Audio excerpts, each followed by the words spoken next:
Good morning and welcome back to another episode of the Red Chip Poker Podcast. My name is James Sweeney, aka Split Suit, and I'm one of the co-founders here at Red Chip Poker. Ever heard a player say they're raising a polarized range on the flop and something just doesn't add up?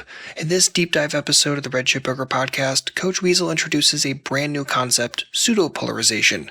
It's a term he coined to describe something you see constantly in GTO solver outputs, especially in early street play, but that the classic definition of, quote, polarization fails to capture. If you're a serious player trying to align your strategy with solver-based insights, or you've ever felt confused by how solvers mix middling hands into flop raises, this episode is for you. You'll learn why the textbook definition of polarization breaks down before the river, what a pseudo-polarized range actually looks like, and how you should think about bluff combos in practice. And hint, it's not just about hitting a 70-30 ratio. And with that said, here's Coach Weasel to break it all down. Enjoy. What's up, guys? Welcome to the Red Chip Poker Podcast. The topic of this episode is pseudo polarization. Now, I'm the first to admit that this is a completely made up term. I created this term. It doesn't have a large amount of traction in the poker community as such, but I do think it's a very important term and that one day it might actually stick as a standard piece of terminology. And I'm going to explain the reasons why, and also what is really meant by the term pseudo-polarization, and why it's necessary to have a second description outside of the traditional terminology of polarization in poker. Let's start off by tackling the question, what is the meaning of the term pseudo? We've obviously taken a piece of existing terminology, polarization, and we've tacked pseudo onto the beginning of that word.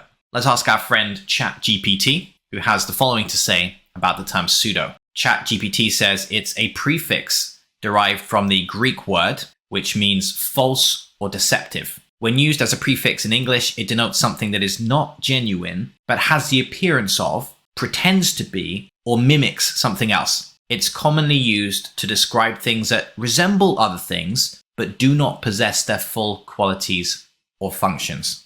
This is exactly what pseudo-polarization refers to. Something that possesses certain qualities of polarization in poker, but doesn't possess all of the correct characteristics. Let's see what we mean by starting off with the definition of the term polarization in poker.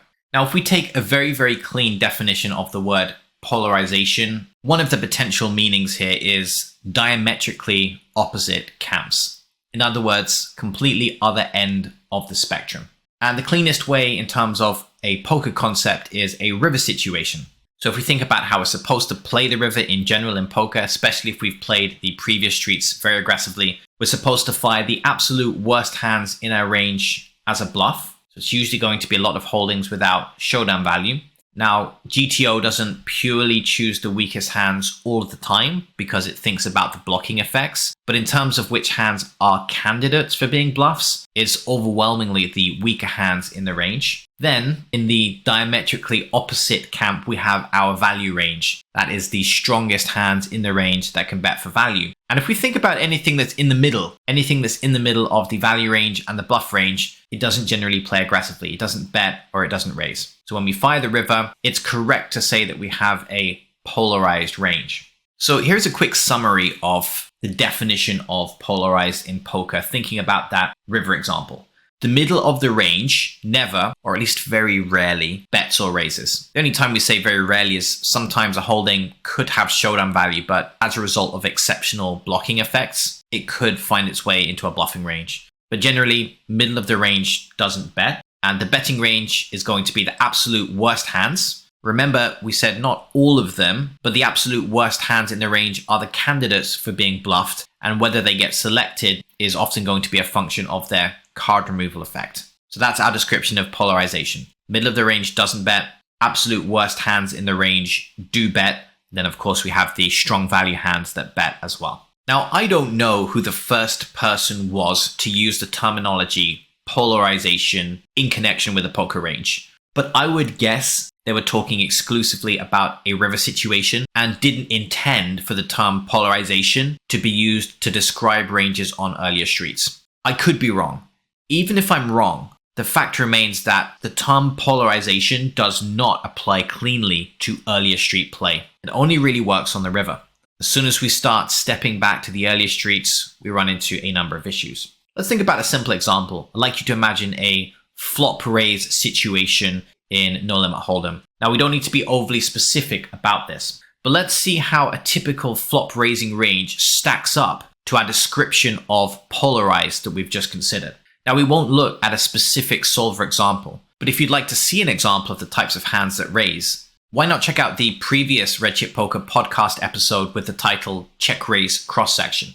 So let's think about our two definitions. Definition 1 of polarized, middle of the range, never bets or raises. But when we take a look at solver output for a typical flop raise situation, we see middling holdings raising. We see mid pairs raising. We see weak top pairs raising that can't really extract 3 streets of value. We see bottom pairs. We also see very strong draws raising. So these are clearly not bottom of the range. They are clearly bluffs / semi-bluffs, but they're not the worst hands in the range. They're somewhere towards the middle of the range. So the first definition, middle of the range, never bets or raises, that's not really true in a flop raise situation. What was the second definition?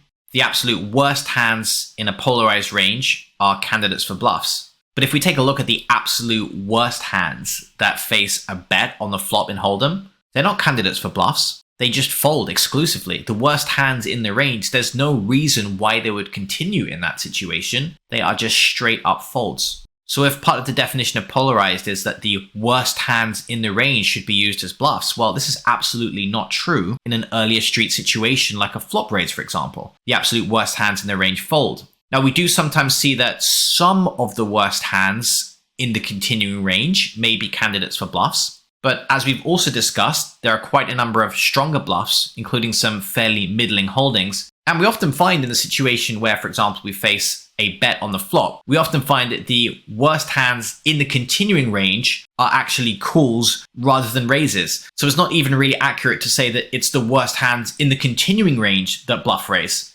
because the worst hands in the continuing range usually don't raise, period. So as we can see, we have a little bit of a problem trying to apply this concept of polarization to flop play. And despite this, it's terminology that you will hear all of the time. Players are constantly talking about raising or betting the flop with a polarized range. And I have to be honest, anytime I hear a player talk about raising the flop with a polarized range or betting the flop with a polarized range, my initial reaction is this person doesn't know what they're talking about. It might sound somewhat harsh, but using the term polarized range to describe a raising range on the flop carries very limited information. What does that actually mean? I'm raising a polarized range on the flop. It certainly doesn't mean you're raising the worst hands in your range. Or if it does, you're playing very bad poker. And it probably doesn't mean that you are raising the absolute worst hands in your continuing range exclusively, because again, if you were, you probably wouldn't be playing very good poker. We know that GTO raises some stronger draws, it raises some middling holdings. What exactly does this term polarized range mean in the context of a flop raise? I would argue that it really doesn't mean that much, and it's just a buzzword for this poker player does not know what they're doing in this situation. Now, to be fair, there have been legitimate attempts to apply the concept of polarization to early street play. Example from Janda's book, Applications of No Limit Hold'em. There's a flop raise example, and the conclusion is that in that specific example, about 70% of the raising range should be bluffs.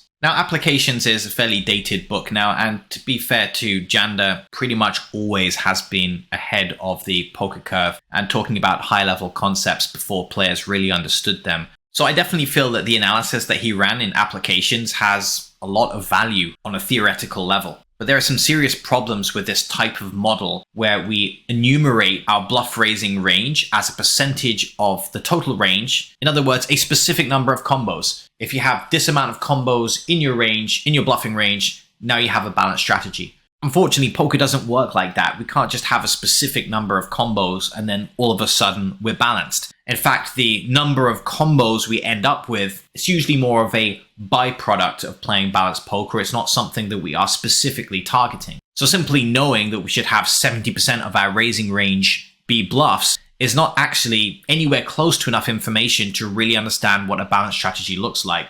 One of the problems that we ran into, and this is something that Janda mentions in his book, is the basic idea that not all bluffs are equal. Some bluffs are quite a bit stronger than other bluffs. If we compare something like a naked backdoor equity draw on the flop or complete garbage, and we compare that to something like the nut flush draw, well, both are bluffs, But once we start getting into the nut flush draw territory, that's clearly a very strong bluff and starts to occupy closer to the middle of the range rather than the extreme edges of the range that we'd expect to see with a pure definition of polarization.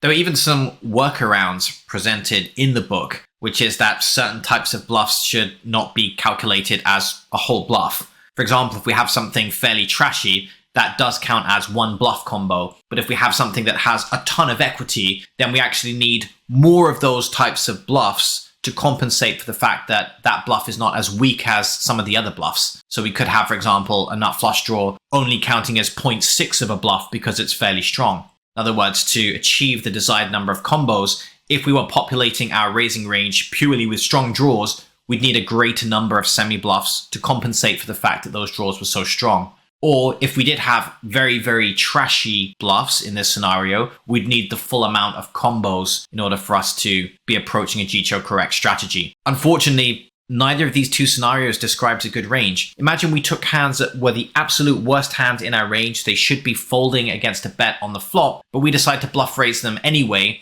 and say to ourselves, well, so long as 70% of my raising range is bluffs, it doesn't matter too much that many of these bluffs are so weak that they're actually directly minus EV as a bluff raise. We have a bad range. We might have theoretically what appears to be the correct number of combos, but the range isn't going to perform very well. Or what if we had a range that was purely the stronger draws in the range, but we just compensated by semi-bluffing at a much higher frequency? Well, even if we're semi-bluffing at a much higher frequency, it doesn't necessarily mean that the resultant range is going to be any good. In fact, the raising range is likely still going to be overly strong, which allows our opponent to exploit us by hero folding a lot against our raises. And it also means that we're not going to have certain types of protection in our range when we don't take an aggressive raising line. The key takeaway here is that we can't define a range purely as a number of combos. It's not just a case of, well, if 70% of your range is bluff, then you're doing okay in this situation. Nothing could be further from the truth. So even if we try and view flop play through this arbitrary lens of it's a polarized strategy, knowing the exact bluff to value ratio doesn't help us construct a good strategy. We clearly need something more than this. Besides, the actual range that a solver raises doesn't really fall into the definition of polarized anyway, so why limit ourselves by forcing ourselves to think about flop play through the lens of polarization, even though it's a spot that isn't really polarized by the standard traditional definition? There's obviously a reason why players feel impelled to use this term polarization, even though it doesn't really quite fit to the scenario. And it's really the following that they're potentially trying to describe. The first is that we need both strong and weak semi-bluffs. Think about that flop raise scenario. We need some strong bluffs like nut flush draws, but we also need some very weak semi-bluffs. If you take a look at that Red Chip Poker podcast episode on check raise cross section, we'll see that there are some dominated gut shots in the raising range. There are also some pure backdoor equity type stuff in the check raising range. So we need both strong and weak semi-bluffs. What this means is that some of the bluffs in the raising range will end up being weaker than some of the hands in the calling range. And this is a characteristic that does kind of mirror polarized play to some extent. But remember that definition of pseudo. It's not really pure polarization. It's like a fake version of polarization. It has some of the characteristics of true polarization, but it's really a pseudo version of that polarization. So how do we think about flop play? How do we think about a pseudo polarized strategy on an earlier street? Well, we need both strong and weak semi-bluffs. We need an appropriate number of weak semi-bluffs, otherwise our range may become overly strong. So this is fairly similar to the idea of trying to enumerate the precise number of combos we need in our bluffing range, but rather than tying ourselves down with abstract math, it's better to simply understand on a conceptual level that we need a decent number of weak semi-bluffs in our raising range. Otherwise, the exploit that our opponent can generate is he can simply start overfolding against our raises because let's say, for example, we don't have enough bluffs or the bluffs in our range are too strong, our opponent can hero fold against that. Another objective of a pseudo-polarized strategy is that the worst hands in our range should give up on streets before the river. Polarized could be confusing. It might convince a player that they should take a hand that's the absolute worst hand in their range and try and bluff raise that on the flop. And if you're saying, well, that's obviously not the case, that's not what we mean by polarized, well, keep in mind that you now have more than one definition of polarized, right? You have polarized where we do continue with the worst hands in our range, and we have polarized where we don't continue with the worst hands in our range. These are clearly two different approaches to how we respond. Why would we use the same piece of terminology to describe both strategies? Well, now we have two pieces of terminology. In a polarized strategy, the worst hands in our range don't necessarily give up. They're candidates for being bluffs. Whereas in a pseudo polarized strategy, it implies we're on a street before the river. The worst hands in our range should always give up. There's no point continuing with a weak hand in our range when we can just continue with the top X% of holdings in our range, however we define that.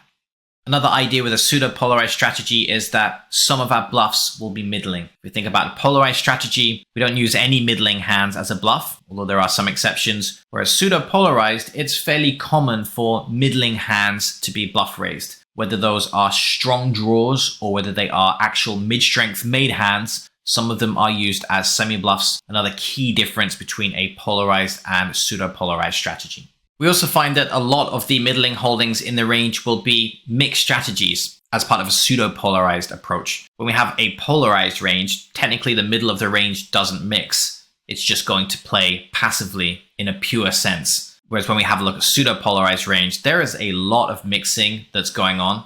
It's simply not correct to say things like, well, the middle of the range should be calling, because if you have a look at any solver output, we'll find that a lot of the middling hands that call with a high frequency are also mixed into the raising range with some frequency. This idea of diametrically opposed camps really starts to break down. We no longer have a very clear bluff range at the bottom of the range and a very clear value range at the top of the range. Besides, one final thing, just to reiterate this, that very often the weakest hands in the continuing range are often actually calls when facing a bet rather than a raise. Again, another principle that contradicts a traditional approach to polarization.